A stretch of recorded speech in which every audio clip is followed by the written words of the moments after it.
Hello, everybody. Welcome to the Northeast Web Water Talk Series 1. This is the episode number 6.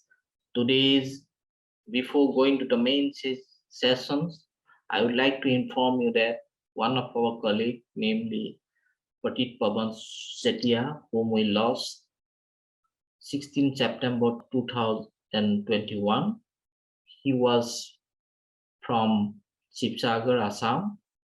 So he was a part of Northeast Water Talk group from its inception.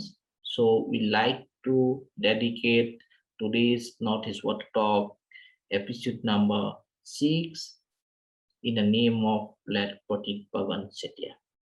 Today's session is going to be shared by Jinine Laishramcha. Just to introduce Jinine is a human rights defender, also writer, activist, academic researcher. He contributed a lot to Northeast, published many articles and newspaper, books, and also is a convener of Northeast Human Rights Committee. He did MA in Human Rights from Indian Institute of Human Rights, New Delhi, and also he had certified by United States Institute of Peace, Washington, D.C., and also he had lots of training from International Committee on the Red Cross. Now he is working as an assistant professor at Department of International College, University of Suwon, South Korea. Most welcome, Jinine. So we have two speakers, and first we can start with Menuka Pulu. So Menuka, we want to listen to your story. Please, Yes, go sir. ahead. Okay, first of all, good evening, everyone, and thank you for giving me the opportunity to speak. And since it was my first time writing a story about the river, it was an overwhelming experience for me. So today I'm going to narrate a story which I have written long back, that is Bomjir, a village by the river. So basically, I'm an Idu Mishmi girl and I live in Roing. And the village Bomjir, it is a 20 minutes drive from my place. So while the village Bomjir, it is about 200 meters besides the periphery of the river Dibang. So Dibang, Lower Dibang Valley district is basically a place in which there resides two major tribes, that is the Idu Mishmi and the Adi Mishmi, Adi tribe. And the village Bomjir is basically inhabited by the by the Adis. And so I have written the story Bomjir, a village by the river, basically from the perspective of the people of that area.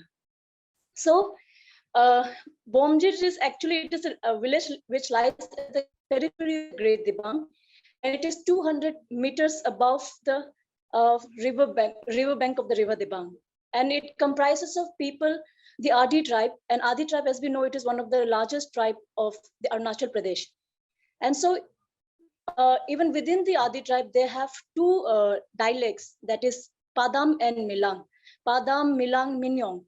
And the people residing in the Bomjir village, they, am I audible to you guys? Hello? Yes, very much. Please continue. Hello, Menuka, are you there? Yeah, it looks that line is really bad. It's not working. Yes. We lost her now. We lost her. So I think she is trying.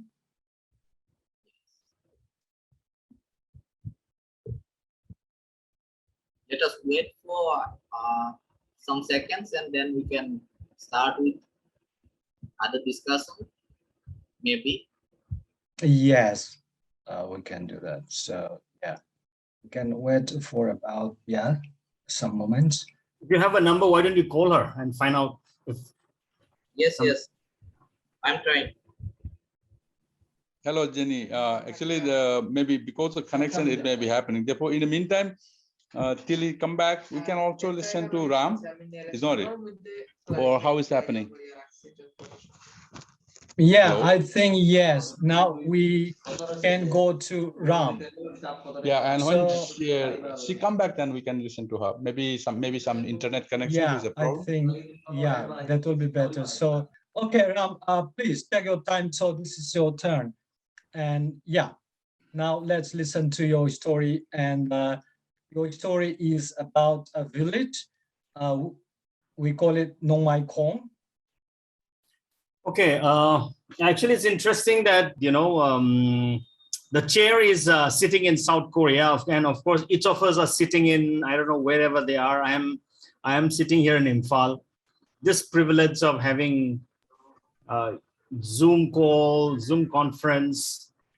But it is also interesting to actually note that at the end of the day, water is so required. Water is so required that there are struggles everywhere. I don't know. Maybe we can hear about the place where our chair comes from. I mean, like South Korea, where he's sitting. What are the kind of water problems? We would be definitely in the discussion. We would definitely like to hear a little bit about water issue in South Korea.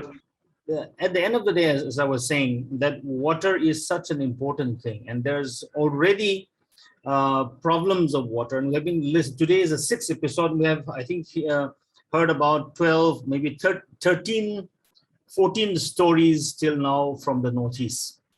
And I have been listening to stories after stories of rivers, of wetlands, of Guwahati, and all of them, I think this is a kind of a repetition, but all of them, there has not been a single interesting story. And like, it's all sad story. All the waters are gone. The problem of pollution. There's no water. There's no underground water. There's no drinking water, and people are struggling to look for a solution. And I think at every story is looking for a solution, I believe. And I think the reason that we are actually coming here together itself on water stories, telling water stories itself, is not just about looking for problems on water, but also seeking solution to the water problems that we face. In fact, interestingly, our chair, Jinine, is also the president of the organization that I work here, Indigenous Perspectives. We are the co-founder of Indigenous Perspectives. So he has left 7 years ago, he has left for Korea and is there. Now, the story that today we have a place called Nong Mai Kong. Nong Mai Kong village,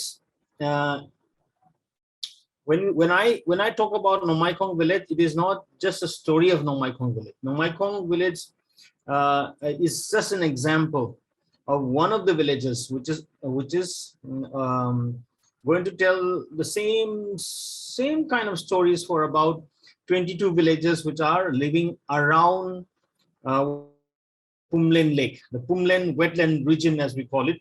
The Loktak story that we heard last time.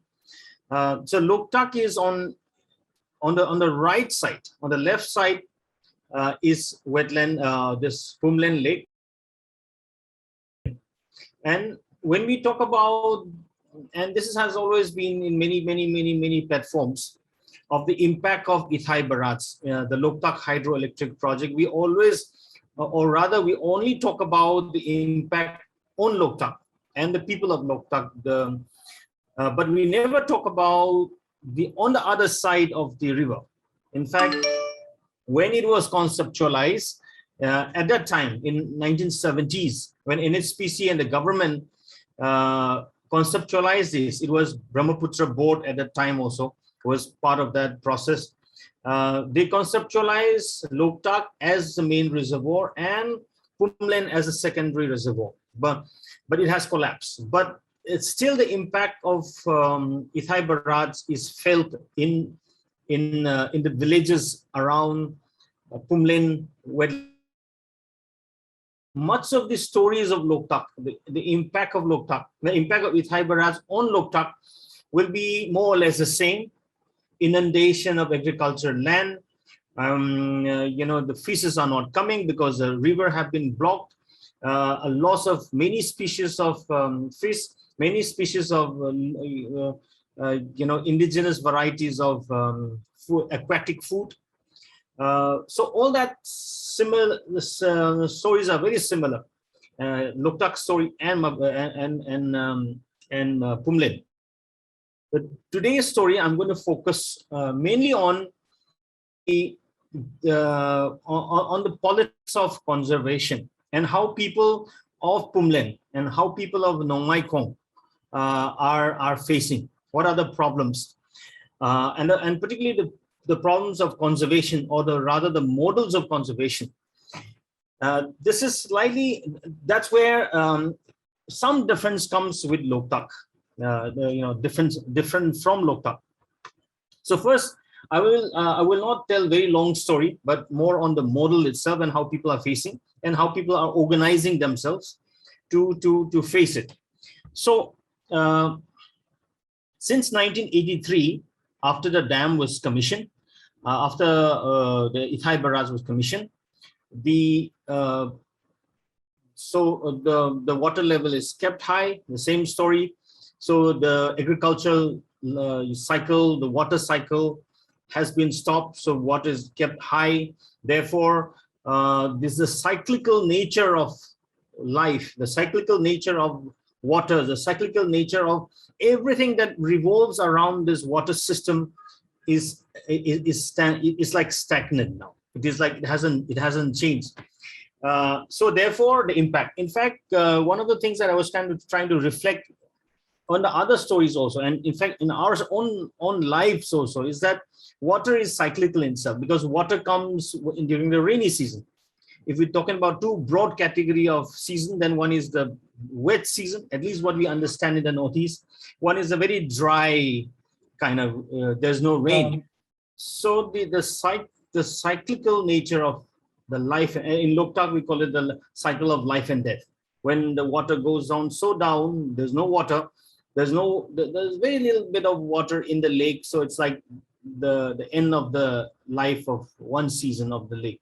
And then when the water comes, the water is there, full of water, full of life, full of, this the bubbling of lives there in Loktak.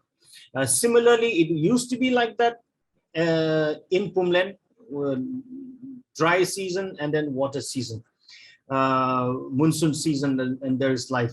But one of the things that is completely, or rather what the dam builders try to do, is that they completely negate, completely erase this part, that the dry season life and the system before the dam was built, before any dam was built. So that is completely negated. What is interesting thing about Pumlen and Loktak about this two thing is that the way people adapted in the pre-dam scenario is pre-dam scenario, which is a cycle of life and death, is not acknowledged legally, and this is important to note, because now that problem, because it is not legally recognized, the way people use the water system, how people adapted to the water cycle of life and death, is not being recognized in the current system, in the current way the government looks at people and the system now. Because water is all the time high, because they can't do agricultural land anymore, people are trying to adapt to the new system, which is full water level high all the time, because they need it for the reservoir, they need it for the hydroelectric project. So people are trying. So the lake as a commons for everybody, lake as commons for the birds, lake as commons for the animals, lake as common for many things that depends on that. But from anthropocentric perspective, from human perspective, so you fish when there is water, you do agriculture when there is no water. So that cycle. So it is done in an understanding that these are commons. There's no legal system. The state recognizes that system. Now, what is happening? So and this is very crucial. So now what is happening is people who have adapted to the new new system, which is flood all the time, water all the time, or trying to adapt to this new system, are being asked to move out, are being asked to agree to certain way of conservation. Now, when I talk about conservation, and this is a key point that I want to raise here, I want to bring it up here, is that there are 2-3 models that have come in, or rather 3 models of conservation has been thrown to the people now, of people of Pumlen Lake, so, or rather the people of Ningthokong and Nongmai Kong and the surrounding villages. So I'll use Pumlen and Nongmai Kong interchangeably. Okay, so now the first model that people have been asked to choose is the Loktak Protection Act, and I want to emphasize things here, because people who have in any kind of dam situation, dam and reservoir, particularly upstream villages, I'm talking about upstream villages, in the long term, maybe you have adapted to it, but in the long term, new rules are going to be set in, new conservation ideas are going to come in. You may be using water in the reservoir, but maybe there may be new rules that comes in, which says that you cannot use the water of the reservoir anymore. You have no right to use the water. You have no right to fish there. In fact, you have no right to live there. So maybe you may not be displaced immediately, because you have adapted to it. Somehow, like in Loktak, people have not been displaced as such. People have, from a primarily agricultural life to a fishing life. Now you cannot fish anymore in Loktak. People, the rules which saying that if you want to take the resource from Loktak, you have to take the permission of the government, which actually means that you have to move out from the lake, and if you want to fish, you have to take permission from the government. So new rules might set in, which actually means that in the language of displacement may not be just during the time of building the dam. Displacement is a long-term phenomenon. Displacement can happen now when a dam is, the reservoir water level is rising, but also displacement can happen 20 years, 30 years down the line, as like what we have in Loktak, for like the example that I'm talking about. People of Pumlen, people of Nongmai Kong, Arong Nongmai Kong, were not displaced in a sense of their village being submerged and they have moved out some very far away. No, not like that. But about 40 years down the line now, there's the notice have been served by the government, said you will be evicted.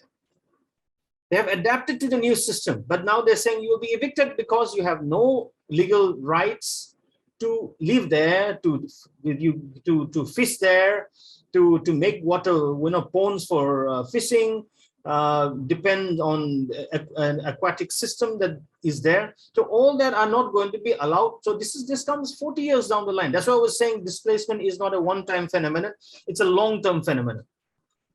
Now, so coming to what is happening now, which I'm personally involved in this in this struggle. So the first model of conservation the government has brought in is that the Pumlen Lake area and of course other adjoining wetland area are now going to be part of the Loktak Development Authority, which actually in legal terms means that they will be brought under what is known as Loktak Protection Act of 2006, which is almost like an Armed Forces Special Powers Act, which is like AFSPA.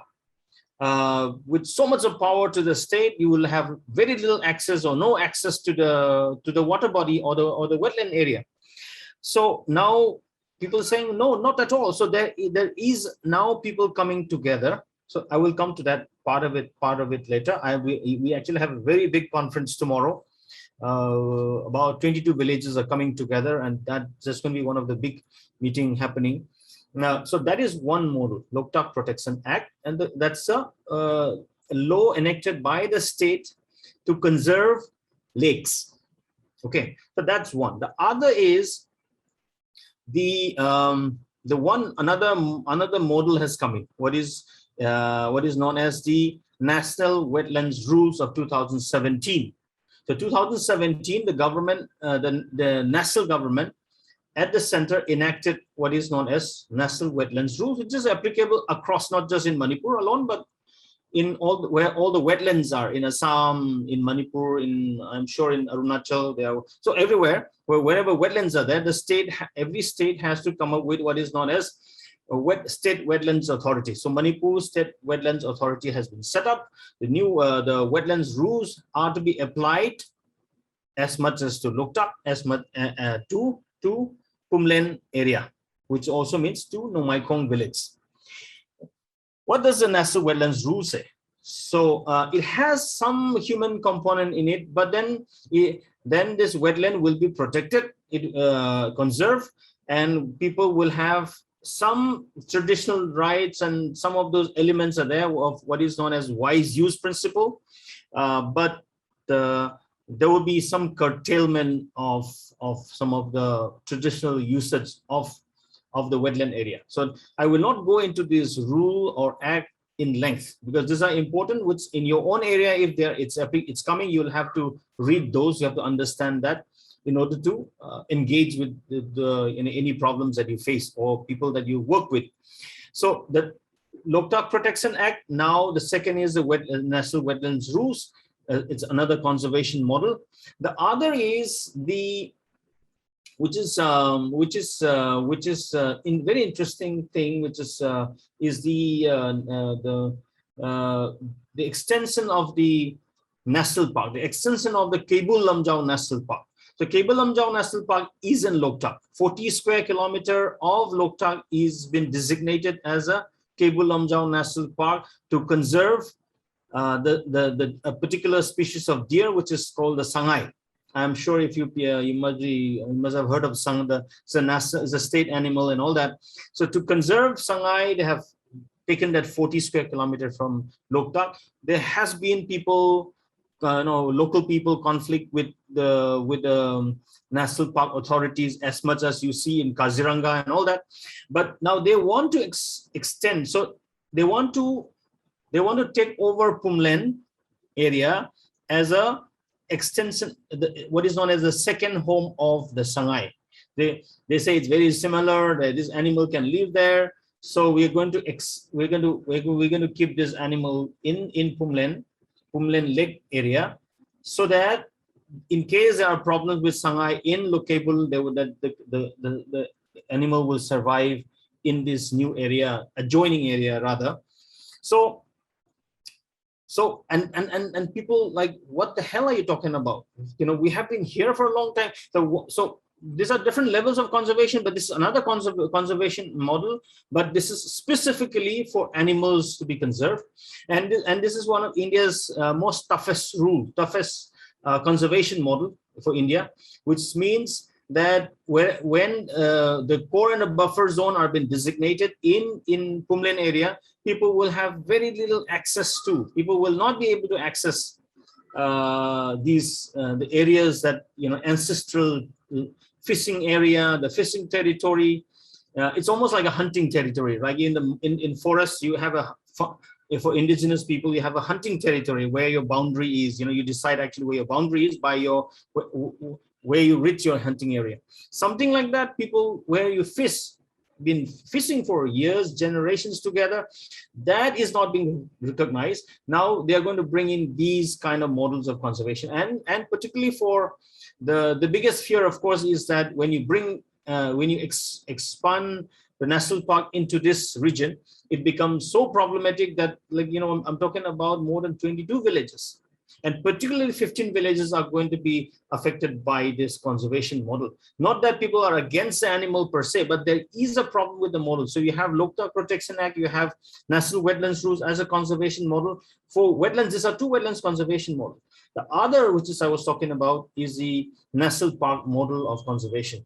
Now, in these three kind of model, so they're struggling. So if the first if the national park conservation model comes in, then the other wetlands they become minority. Like they become subservient to the national park conservation. They'll become subservient to the forest department. So when these things happen, People have been saying decommission the dam, decommission the Ithai barrages for a long time. Now, when these things are going on, when this demand for decommissioning is going on, these models have been brought in. They're saying that no, you have to move out now. You can't. So what happened is that people have not been coming together. Like people have been, adjustment, trying to survive, poverty, all of that.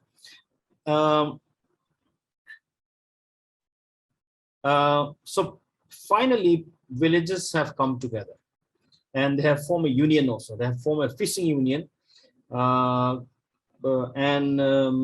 that's where these several meetings are going on. The point that I'm trying to actually arrive at is, which I have also mentioned, touched tangentially, is that one of the things which can be missing in our discourse on dams, whether it's a lower Subansiri Dam, upstream and downstream, what happens to the downstream, what happens to upstream, is that if we can factor in fact, there are very few dams in the Northeast which are very old. If we can factor in some of these long-term problems and long-term conservation ideas, models that comes in, and how people deal with those models, is something that needs to be brought in. And I have tried to bring this models, as well as people's struggle, people trying to fight back with people. So they have come together, they have written, they've unionized themselves, they have written to the Prime Minister, they have written to the Chief Minister, they have done rallies, meetings after meetings, very difficult, long, after a long struggle, trying to bring people together. It has worked, but how the government respond is not very well known. But another aspect, of course, that is the last point I want to put in, is that the conservation, the people who are pushing for these three kinds of models, people are pushing for the national park, people are pushing for the national wetlands rules, and people who are pushing for the Loktak Protection Act, they themselves are fighting among themselves, that my model should be applied, my model is better, my model should be applied. So that is, of course, at the government, the state level. So that's, I think that's a story about. So the struggle will continue. The struggle, the dam, poverty, impoverished villages, no primary health center, no good, no water supply, no water. All such a they're like really thrown out. You're already displaced, you're already affected, and you're being like a forgotten people. Now the government suddenly realize that I want this land again. I want this water again, and that's where they bring this model. So people who have been affected continue to suffer, and it's important that they come together all the time. They are together all the time to be able to make sense of their life in the future. Thank you. Okay. Thank you so much, Ram, for your story. So now, Menuka Pulu, you are ready? Yes, sir. Okay, so this time, finger crossing and the network will not disturb us, hopefully. So yes, please start your story about that Bomjir. Okay. Okay. First of all, once again, good evening, and sorry for the inconvenience caused. Actually, we are having so much of network issue here. Therefore, this was the cause of the inconvenience. So I had written a story about Bomjir. So Bomjir is basically a 20 minutes drive from my place, that is from Roing. So it's a village which is beside the river, that is River Dibang. So one of the foremost problem which the people of the village face is the flood issue. Every year during the monsoon, they have a torrential rainfall, due to which half of the lands are being submerged into the river. So it's like that although the river is perennial, it flows throughout the year, but the problem they face is that river kind of changes its mood. So after every 4 to 5 years, some part of the land is being submerged into the water. So that has been the biggest issue with the people. Then the second issue with the people is that they have a problem regarding the drinking water, safe water drinking. despite the fact that the entire village is near the river Dibang. But one of the main problem they face is that they do not have a good drinking water system in the place. So although they have a connection that is from a pipeline water connection from Dambuk. Dambuk is the circle under which Bomjir village falls. It is in Lower Dibang Valley. So despite of having a pipeline connection, but still the people have an issue regarding the proper water supply to that place. And then, so here, earlier, the Bomjir village, there was no bridge connection between the main town and the village Bomjir. So the people had to face a lot of difficulties. And then the only source of means to travel to the other part of the area was through the use of dingy boat or the bamboo boats which they prepared themselves. But now the building of the bridge, the Dibang bridge, has been a kind of boon for the people of Bomjir, because it has developed the people in several ways. The people of in the recent times, after the building of the bridge, the people of Bomjir has seen some very visible changes in their place. One of the changes which they could see was the economic development. A number of shops have come up since the mobility has increased. So there is a visibility of different shops, which has provided a source of income to the local people.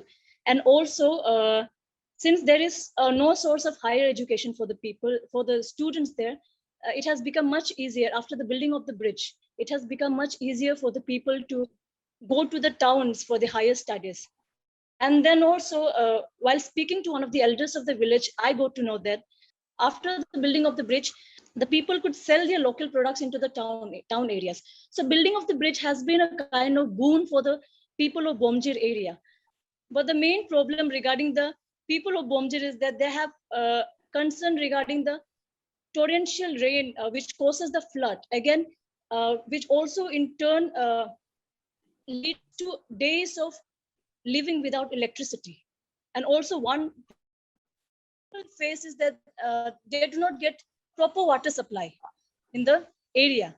The people of Bomjir, they solely depend on agriculture purpose. They solely depend on agriculture and fishing as the source of income. So earlier, the wet rice cultivation was a profitable business for them. But since like I have mentioned earlier, due to the flood, it is not possible for them to practice this tradition.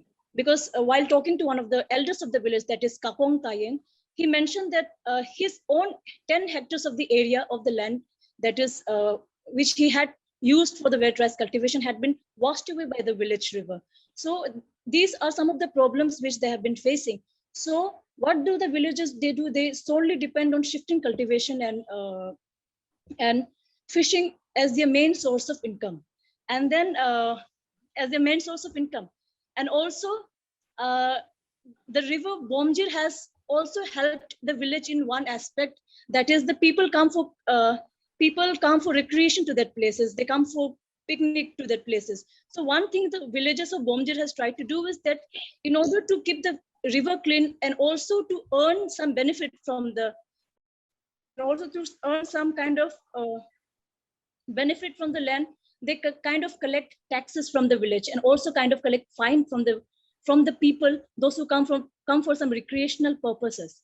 And also, since I've mentioned that fishing is one of the main source of income for the villagers there, so what they try to do is they have tried to keep up the tradition of fishing with the thing that they make with bamboos. And also what they do is they have strictly prohibited the modern technique of fishing, that is plant poisoning, which stunts the fishes for a while. They have tried to avoid that kind of practices, which is going to damage the ecosystem of the river. So what they do is they have levied a hefty amount of rupees 10,000 for all those who go against the rule. And again, apart from that, the people of Bomjir, despite of having so many problems, despite of facing so many problems, despite of experiencing all the oaths and sighs, they still have, while talking to the village headman, they still have the hope that with the ongoing development which is taking place in the society, in the village, they also have the hope that in the near future, they have been trying to talk to the concerning authorities regarding the proper water supply. There is an ongoing scheme going out, that is the Jal Jeevan Mission. So on with regard to the scheme, they have been asking, constantly trying to ask the authorities, the concerned authorities, for the proper water supply. And the answer they got was that the pipeline which is connecting them from Dambuk to Bomjir might not be, is feasible, can be connected, but it might be a bit costly. And so many other technical reasons they have given, which while interacting with the villagers, they couldn't elaborate. So one of the factors why, one of the reason why they do not get a proper water supply is the rain. The monsoon season, during the monsoon season, the village, the area surrounding the Bomjir village, they kind of face a very heavy rainfall. Again, one more reason is that the wild animals, the free lurking around of the wild animals around that area, which has been posing a problem, a kind of problem for the proper water connection in that area. So authorities have, it seems that the authorities have been trying to look into the matter. But while talking to the villagers, they are not sure as to how much time it will take for them to get a proper water supply. But for now, for the regular water supply, they have been depending on the spring, which is available. The spring, they have tried to use the traditional method of connecting the bamboo pipes for the proper water connection. And apart from that, so while interacting the villagers, apart from that, so yes, these are some of the things I've written. So this is my first time. I've been a bit nervous. So these are some of the problems which have been faced, which is being faced by the people of Bomjir village. And so while talking to the villagers, I got to know that the river Dibang, or which they call it Sikang. Sikang basically means, in the village Bomjir, from their own through their own language, they call the river as Sikang. Sikang means a traditional vessel, which they use to store water. It's a traditional vessel used by them, and by that name, it seems that even the river got its name in the local name. That from the own local dialect, they call the river Dibang as Sikang. So while talking to the villagers, all I got to know was that the river Dibang is an inseparable part of the village. Their history has been going together simultaneously with the villagers. And with the recent development which is seen in the village, there has also been a reverse migration. People earlier, when people had migrated from the upper areas of Damro, what they did was they did not have prior knowledge about the wet rice cultivation. And also it was an area which was surrounded by, which was filled with vast forest. So people did not find a proper source of income. That is the reason they shifted to other places. But now, after the building of the bridge, with the recent development, ongoing development, which is seen in the village, it seems as if while talking to the villagers, while interacting with the villagers, we got to know that the people are returning back to Bomjir. The original inhabitants who had moved away from village in search of other incomes are returning back, because they seem to see a kind of opportunity in the village, back in the village. Thank you. That's all. Okay. Thank you so much. That's amazing. Okay. So finally you met it, and we met it together. Also, this is a network system, not yours, not ours. Okay. But finally we met it. Thank you so much. So now our friends on Zoom. So friends, the story listeners, now you can join the storytellers, Ram and Menuka. So friends here on Zoom, if you have any questions, okay, if you have any questions, then first we can pick up questions, then we can go for comments and observations. So friends, do you have any questions to the storytellers? Yeah, hi, this is Eklavya, Yeah, please and go ahead. I work with Megh Pine Abhiyan, which is an organization working in Bihar and Jharkhand. Thank you very much, Bhaida, for sending me the invite, because I really had a good sense of through the stories. My question is specifically for the second speaker. Yeah, so my question is, and this question basically is related to the problems that we are also facing in the flood-prone areas of North Bihar. Yes. On one hand, we have floods, and on the other, there is a templated kind of a strategy for drinking water supply, pipe water supply from all across the country. Now, for areas which are facing floods on an annual basis, there are no special provisions. So I was asking you that the kind of challenges, the landscape challenges and the wildlife challenges that the people are facing in our area, the Jal Jeevan Mission or the pipe water supply scheme, has it responded positively by bringing about changes in the template, or they are using the same template which is being used all across the country? I hope I made myself clear. Okay, sir. Yes, regarding the issue, I have tried talking to the villagers.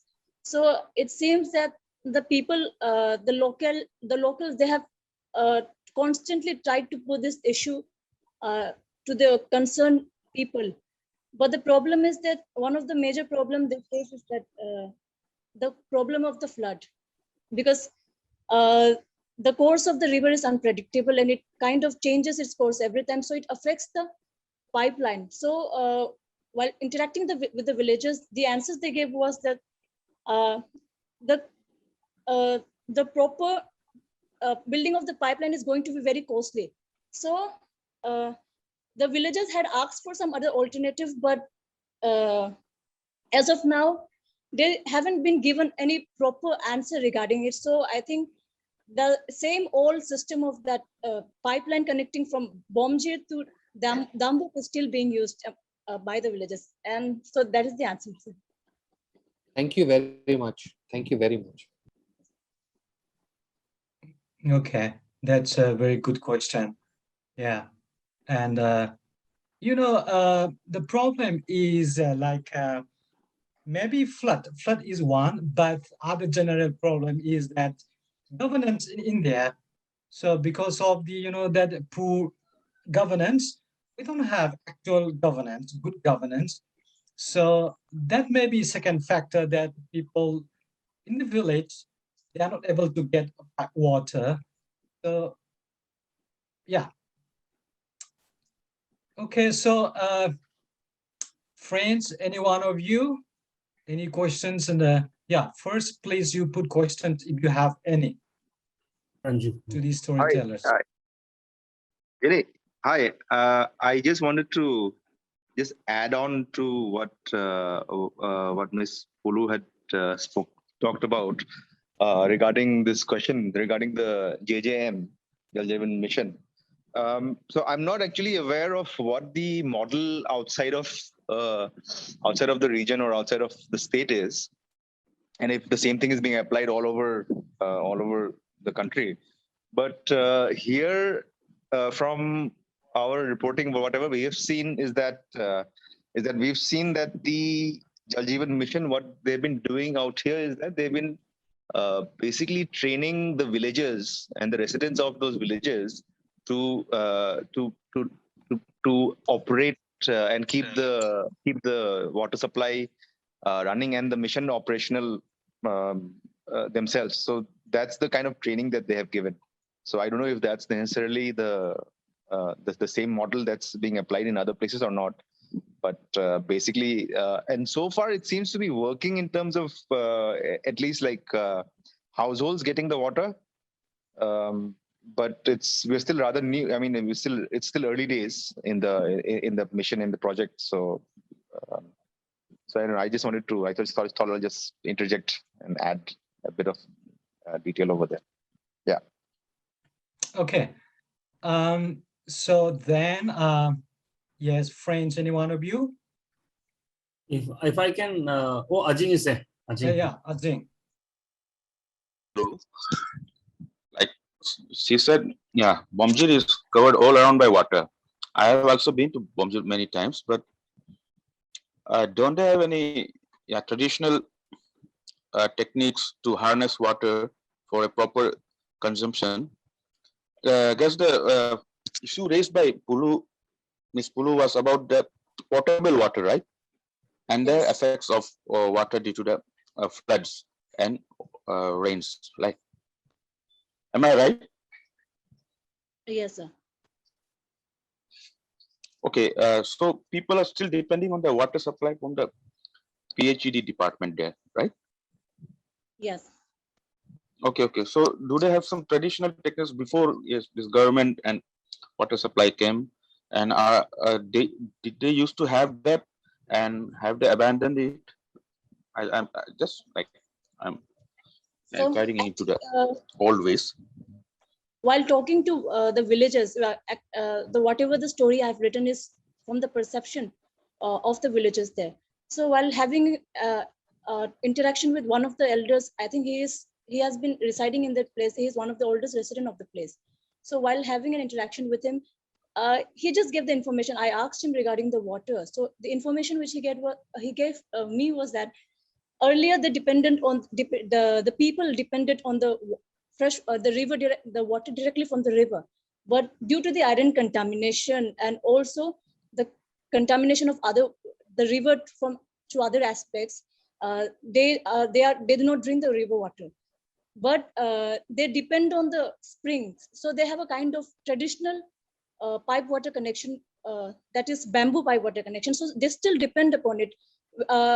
Together with it, simultaneously, what happens is that the pipe water connection, the PHE connection is also, they use that also, but the proper supply, the supply of the regular supply of the water is unpredictable. So this has become the regular source of water for them, as of the information I got to know.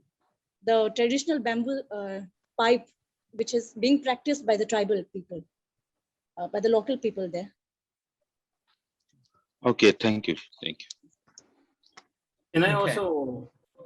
also ask Pulu, is it this part affected by the Dibang Dam, or was there there was no mention of anything of that sort? Because I think most of the rivers in Arunachal are going to be, and Dibang is one of them. So was there no discussion at all? It's not at all affected by any of these dams. What are the people saying there? So while having during my research, while talking to the people, there was no mention of the dam.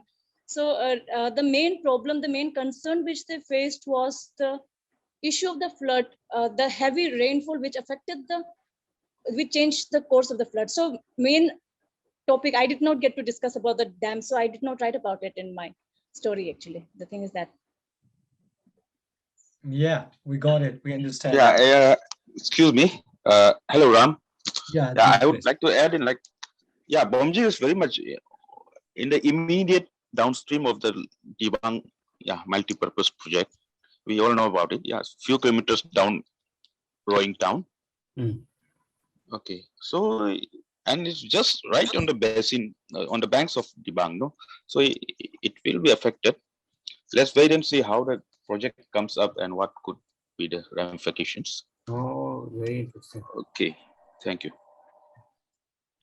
Okay, and one thing, just I want to know that when I was going through, that Menuka's writing, then I found, and then I browsed the Google, and I found that Bomzir is a name of a bridge, kind of concrete. It's like a very lengthy kind of bridge.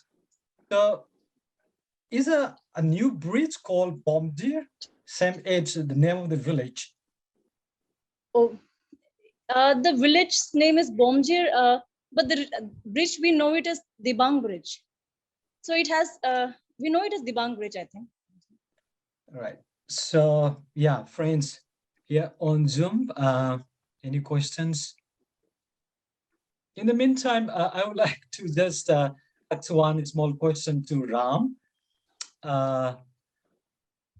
You know, some years ago, the present minister Biren, and he said that Itai Burech,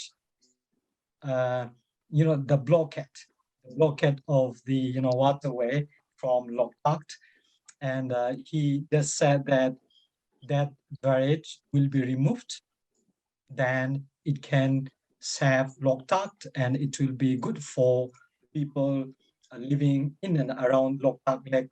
So what is the present situation? What is the present kind of, political or government decision about removing of that barrage? I think it was just a political ploy. The BJP government said many things like they will do, before they won the election last time, they promised many things like they're going to do a CBI inquiry into the Loktak scam, some 300 crore scam. But it never happened because it was more to get people's vote rather than actually meaning to do it. They said that they will decommission Itai Barrage. Was like, oh, great, let's talk about it. But it was just for the vote. Nothing happened after that. It's something like BJP. I think they had a rally, Raznad and all these people had a rally against some of these dams, in Assam. But now they're trying to build a dam. So BJP wala. So I don't know. It's something like that. So we don't know what has happened. Nothing happened after that. They just election. Okay. And one more thing that about Loktak Lake, is Loktak Lake is dying now. What is the present situation of Loktak Lake? Is it dying now? That's a very big question. That's a very big question. But yes, it has been dying and it is dying. And unless you either decommission the dam or you start some sort of operation, open. This is not like a normal dam as we know. It's something that you can open. It's like it's a barrage. It's called a Thai barrage, but the impact is so huge. But you can actually come up with a barrage operational policy where during the rain, when the rain comes, when the new rain comes, you open up the gates so that all the dirt, all the silt, a lot of things can be flushed out through that system of opening the barrage. So unless you come up something like that. But the problem is that it is owned by NHPC, and we know NHPC. I think most of us know NHPC. Their sole motive is to keep the water high for their electric generation. So there has been a conflict with NHPC and the government. There has been I understand that there are problems at that level. They refuse. They don't care about people. They don't care about our talk about ecosystem. People, affected people, fishermen, fisherwomen. Those does not come into their picture. They just want the water. So there has been if you open the gates during the monsoon, then what will happen to their water? What will happen to their generation of electricity? It's the sole motive. So there has been a problem between them and other needs for water. Okay, thank you. So friends, now any comments and any observations, please? See, I have one concern for public health department and Jal Jeevan mission. See, it's not a magic mission. So last 60, 70 years, this department has been existing in Bihar, Jharkhand, and Assam, and every state of India. There's public health engineering. And the performance is so bad. They don't have proper labs. They don't analyze water quality. If there is iron in water, they are complete failure. If it is a hilltop village, they are complete failure. If it is down in the valley village, then they use the gradient and link the pipe directly with the stream or source. And in the rainy season, that same thing gets washed away, and again the village suffers. So the performance of PhD department all over the country, especially northeastern India or eastern India, is so very much questionable that that is a big question mark. So Jal Jeevan Mission is coming in this region, in eastern India region, and the same engineers will handle the Jal Jeevan Mission. So now the point is the same crooked engineers who has been making mockery of water supply system in whole of this region will be handling the same money. Rather, the money is little bit higher now. You come to Assam, I can tell you more in detail because none of the projects of PhD is working in Assam properly. None, not a single. So this is the reputation of the whole PhD department.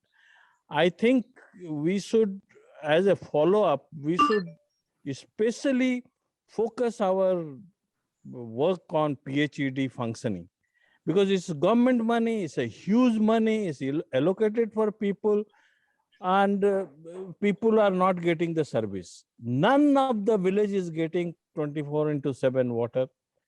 None of the village is getting quality water. There is arsenic, there is nitrate, there is so many chemicals in the water. Iron is at an average everywhere.